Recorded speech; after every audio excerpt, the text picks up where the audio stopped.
This green screen's gonna suck. In the beginning, there was the ancient Greek and Chinese music. Now, unfortunately, I'm too lazy to do research on them because no one wants to hear me talk about the Zhao dynasty. Just imagine Kung Fu Panda music, okay? It's close enough. Oh wow, look, it's the Catholic Church. I wonder why they're here.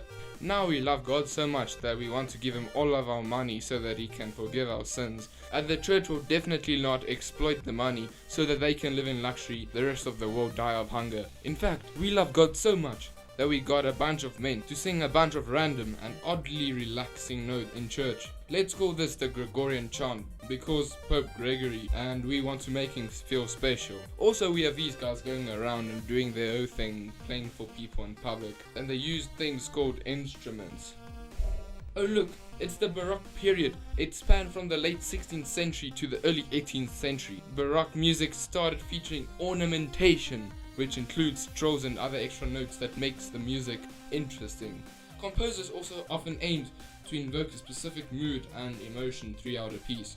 Composers such as Bach, Handel, and Vivaldi were busy doing their thing around this period, which was composing. What else would they be doing? Musical genres such as opera formed. You may recognize this as the style, where the singer sounds like a mountain goat. Don't criticize me, okay? It's just facts and you know it. Oh, and the concerto also developed. This is basically just when you have some guy playing a very cool part of a piece alone because he's like special, and a bunch of other guys accompanying it that are not so very special. After the Baroque period came the Classical period. This was also due to Bach tragically passing away from a stroke. I will differentiate between classical with a capital C and classical with a lowercase c. Classical with a lowercase c can be referred to as all of the music ranging from these guys to these guys. Basically anything that doesn't sound like Taylor Swift. Classical with a capital C is a section contained within classical with a lowercase c. The classical period is also known as the age of reason because reason is cool and people like reason in music or something. Music also promptly had more than one emotion contained within a singular piece. Looks like their emotional capacities were expanding. Music also became more lyrical, and on our menu for this era we have Mozart, Beethoven and Haydn. Now I'm not gonna read the rest of their names because there's no way that you are gonna care or even remember them. Next in line was the Romantic period. Now this started when Beethoven tragically passed away due to cirrhosis of the liver and also probably renal papillary necrosis.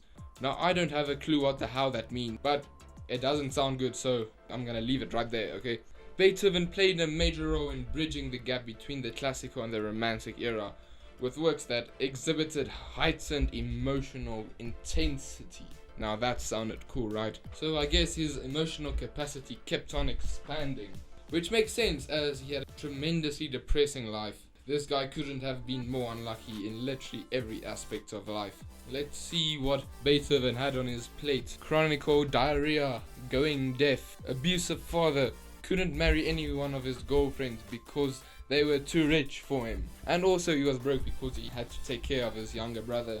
Anyways, music in the Renaissance era was more free. Composers started doing whatever they wanted and stopped strictly following the standard composing rules. Composers liked powerful emotions, vivid imagery, and even personal experiences. As the name obviously states, it sounds really romantic. So, if you're struggling with your romantic life, this might help you. Tchaikovsky, Dvorak, Paganini and all of those guys came around to play. By the late Romantic period, composers were obsessed with pushing the limits of music, and this is where we see the transition into Modernism. The music of the 20th century, characterized by freedom and experimentation. This is what we call the 20th century period.